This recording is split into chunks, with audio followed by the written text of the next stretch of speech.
Welcome to the presentation of my sword fighting prototype. My name is Mark and I have developed a sword combat system that can be controlled exclusively with the analog sticks and thus offers many possibilities in the offense and defense. First of all, about the development. From me comes the game design, the programming, the rigging of the character and all the animations. The character and the sword mesh are free assets from the internet, and the level is the third-person test level of Unreal Engine 4. That said, the prototype was created in Unreal, the rig and the animations in Maya 2018. At first, let's briefly mention what else is available besides swordplay. The face buttons can be used to perform strikes, a defense sway move, and various special strikes. The left shoulder buttons are used to equip melee and ranged weapons, similar to the Resident Evil remakes. The same way here, holding the left trigger to equip the pistol, where there is none yet, with the right analog stick to aim and with the right trigger to fire the pistol, as it is quite common in third-person shooter.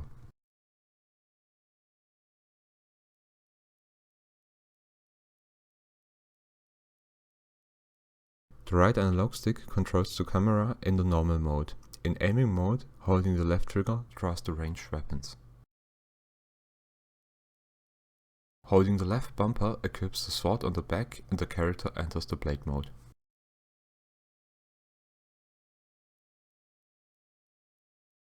Now the right analog stick no longer controls the camera, but the movement of the sword. This is all done completely analog, based on various vectors, the calculated speed, the radius and the division into circle parts, based on the calculated numbers of degrees.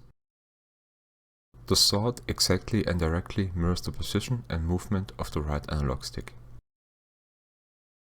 If certain factors are given so that the sword pauses briefly at one point, the posture goes from the hood posture to the strike posture, from which strikes can be executed when the stick is released. It is also possible to cancel those strikes again and return to the hood stance by moving to another hood at a radius. This way feints would work as well. There have already formed terms like Huten, which are postures from the historical fencing with a longsword. For example, vom Tag, Alber, the Ox, and die Pflug.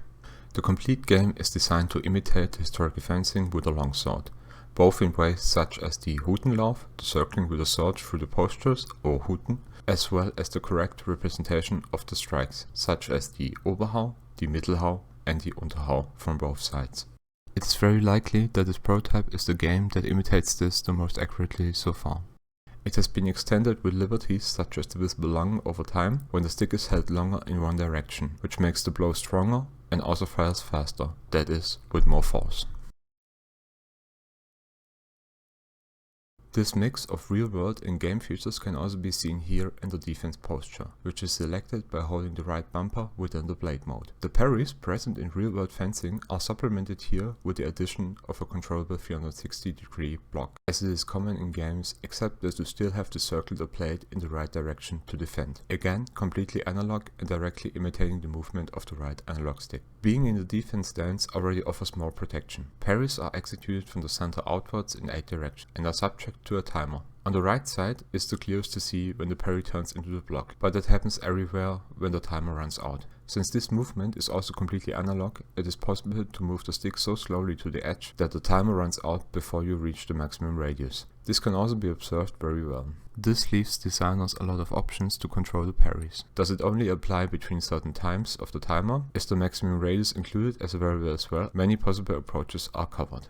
Since this is a comprehensive combat system, not only strikes from historical fencing are present, it also includes famous attacks from gaming history like Dante's High Time and Stinger. These are also executed as known from DMC. Here the left analog stick is used as well, and thus the running direction is also taken into account.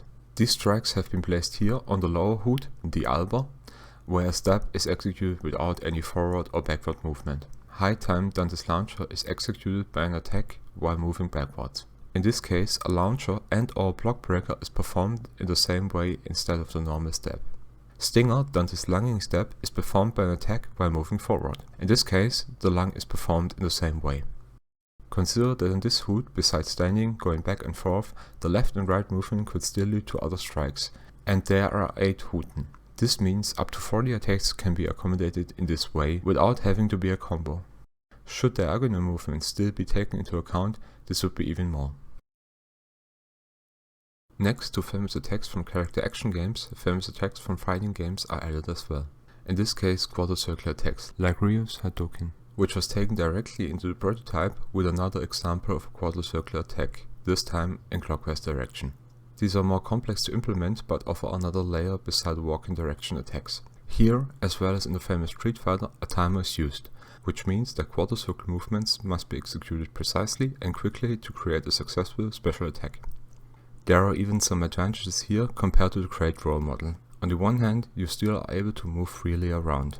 The circle movements are already an integral part of the combat system, even without the special attacks due to the Hutenlauf. If the movement has been executed correctly, this is made clear by a special posture on the Hut, which differs from the normal Hut stance. If you let go of the stick, the special attack is executed. If you stay longer in the Hut and the attack window closes, you will still execute the normal attack. And as with all attacks, these 2 points also apply here. The player always sees exactly how the strike is executed just by observing the movement. And secondly, players do the anticipation of the attacks themselves.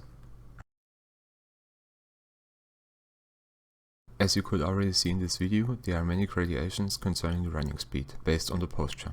The simpler the stance, the faster you can move.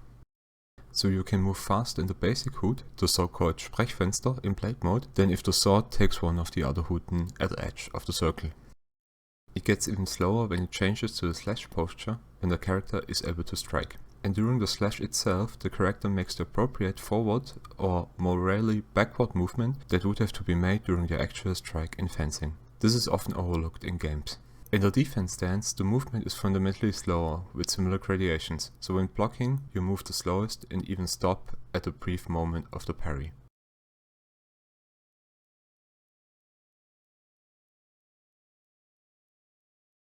Similarly, there are many gradations in regaining lost stamina, shown by the green bar. Thus, the stamina is replenished faster the easier the posture is. Here too, there are up to 8 gradations based only on the stance, and in addition, moving has a negative effect on the stamina recovery. This means that blocking and moving at the same time gives the least stamina back.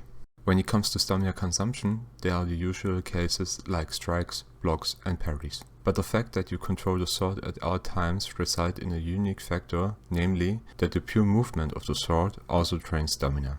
And the faster you move the sword, the more stamina it costs.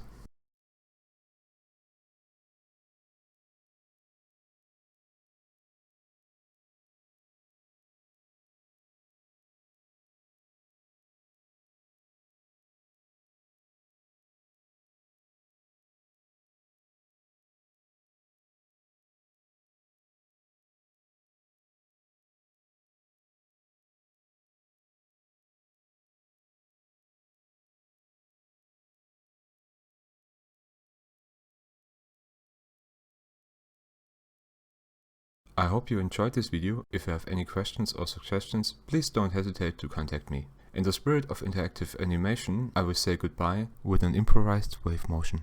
Thank you for your attention. Goodbye.